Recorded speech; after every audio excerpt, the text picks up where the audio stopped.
एक होती है नेवी और एक होती है मर्चेंट नेवी और इन दोनों के पास में ही बड़े बड़े शिप होते हैं जिनकी पावर का अभी आपको आगे पता चलेगा। कोई भी देश की नेवी देश की बाउंड्री को सिक्योर करती है, वह कंप्लीटली एक गवर्नमेंट बॉडी होती है जो देश के लिए काम करती है। लेकिन मर्चेंट नेवी एक सेमी गवर्नमेंट बॉडी है जिसका ज्यादा काम ट्रांसपोर्ट का ही होता है। एक देश से दूसरे देश के बीच में जो ट्रांसपोर्ट होता है वह 90% शिप के थ्रू होता है, चाहे क्रूड ऑयल का ट्रांसपोर्ट हो या फिर गाड़ियों का हो या और कुछ भी हो सकता है। जो पूरी दुनिया का सबसे लार्जेस्ट कंटेनर शिप है जो मर्चेंट नेवी के अंदर आता है, जिसका नाम एवरेस है, वह एक बार में 23,992 कंटेनर एक साथ में लेकर जा सकता है और यहाँ पर हर एक कंटेनर 20 फीट लंबा होता है। तो इसकी लोड कैरिंग कैपेसिटी आप देख सकते हो, एक पूरे गांव को उठाकर लेकर जा सकता है ये। और इतने बड़े शिप को चलाने के लिए बहुत सारे लोग नहीं होते हैं। यहाँ पर मोस्ट ऑफ कार्गो शिप में 13 से 14 लोग ही होते हैं। अब यहाँ पर आपके दिमाग में एक क्वेश्चन जरूर आया होगा कि यार इतना बड़ा भारी शिप है, इतना वजन लेकर जा रहा है, यह पानी में क्यों नहीं डूबता है, जबकि यह कोई लकड़ी का नहीं बना हुआ है, आयरन या फिर स्टील का बना होता है। यहाँ पर फिजिक्स का एक फंडा काम में लिया जाता है जिसको एकदम आसान लैंग्वेज में समझते हैं। पानी के अंदर दो फोर्स काम करते हैं। एक है ग्रेविटेशनल फोर्स जो कोई भी चीज को जब पानी में डालते हैं तो उसको नीचे की तरफ पुल करता है। दूसरा फोर्स है बोएंट फोर्स। यह फोर्स जब हम पानी में कोई ऑब्जेक्ट डालते हैं तो पानी उसको वापस ऊपर की तरफ फोर्स लगाता है। तो कोई भी ऑब्जेक्ट पानी में तभी डूब सकता है जब ग्रेविटेशनल फोर्स बोएंट फोर्स से ज्यादा होगा, और जब बोएंट फोर्स ज्यादा होगा ग्रेविटेशनल फोर्स से तो कोई भी ऑब्जेक्ट तैरता रहेगा।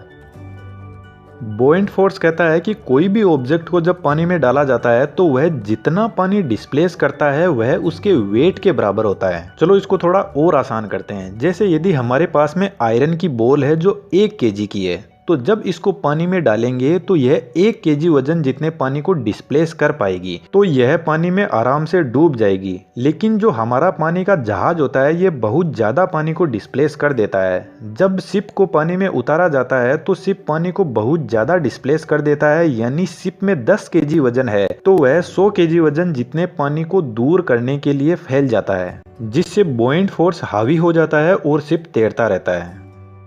जो नेवी के शिप होते हैं उनके पास में बहुत सारे वेपन होते हैं। फाइटर जेट भी नेवी के शिप पर उतर सकते हैं। ब्रह्मोस जैसी मिसाइलों को इन नेवी के शिप से लॉन्च किया जा सकता है और बहुत सारे इनमें एडवांस टेक्नोलॉजी के वेपन भी होते हैं। लेकिन जो मर्चेंट नेवी के शिप होते हैं वह अपने साथ में कोई भी वेपन कैरी नहीं कर सकते हैं। आपको पता है एक जो मर्चेंट नेवी का बड़ा शिप होता है वह कई देशों से जाता है और हर देश के रूल्स अलग अलग होते हैं। इस वजह से यह अपने साथ में कोई भी वेपन कैरी नहीं कर सकते हैं। आपको पता नहीं है तो मैं बता देता हूँ, पायरेट्स ऑफ कैरेबियन आपने मूवी देखी होगी जॉनी डेप की, जिसमें समुद्री लुटेरे होते हैं जो शिप को लूटने का काम करते हैं, और यह रियल लाइफ में भी होते हैं। जो बड़े बड़े शिप होते हैं कई बार इन पर पायरेट्स अटैक कर देते हैं और इनसे कंटेनर भी ले जाते हैं। और जो पायरेट्स होते हैं उनके पास में तो वेपन भी होते हैं, जबकि शिप के ऊपर कोई भी वेपन होता ही नहीं है शिप को सिक्योर करने के लिए। तो फिर ऐसे केस में शिप कैसे अपने आप को बचाएगा? तो समुद्री लुटेरों से इस शिप को बचाने के लिए शिप पर और कई तरीके के इक्विपमेंट काम में लिए जाते हैं, जैसे LRAD। इस टेक्नोलॉजी में एक ऐसी साउंड को रिलीज किया जाता है जो बहुत ही पेनफुल होती है, जिससे पायरेट्स भाग जाते हैं। इसके अलावा वाटर कैनन को भी यूज में लिया जाता है, जिसमें प्रेशर से पानी को फेंका जाता है पायरेट्स पर। इसके अलावा बहुत सारी ऐसी टेक्नोलॉजी होती है जो वेपन्स का काम करती है, अल्टरनेट सॉल्यूशन होती है वेपन्स का, और इन्हीं टेक्नोलॉजीज को यूज में लेकर पायरेट से इन बड़े बड़े शिप को बचाया जाता है। एक शिप के अंदर आपको पता है करोड़ों अरबों का सामान होता है, इसलिए समुद्र में लुटेरे भी बहुत होते हैं। जो नेवी के शिप होते हैं उनके पास में नेट कनेक्टिविटी की पूरी फैसिलिटी रहती है, लेकिन मर्चेंट नेवी के जो शिप होते हैं उनमें से कुछ ही शिप के पास में नेट कनेक्टिविटी की फैसिलिटी होती है। बाकी शिप पर जो भी लोग रहते हैं उनके पास में कोई नेट की फैसिलिटी नहीं होती, और जिन लोगों को नेट एक्सेस मिलता है वह भी बहुत कम मिलता है, जैसे 100 MB मिल गया 1 महीने के लिए। इसीलिए जो पैसेंजर शिप होते हैं वह अपनी शिप का किराया कम रखते हैं, लेकिन जब पैसेंजर शिप में आ जाता है तो वहां पर जो भी चीजें वो खरीदता है वह बहुत ज्यादा कॉस्टली होती है, और इसी तरीके से यह शिप अपना रेवेन्यू जनरेट करते हैं।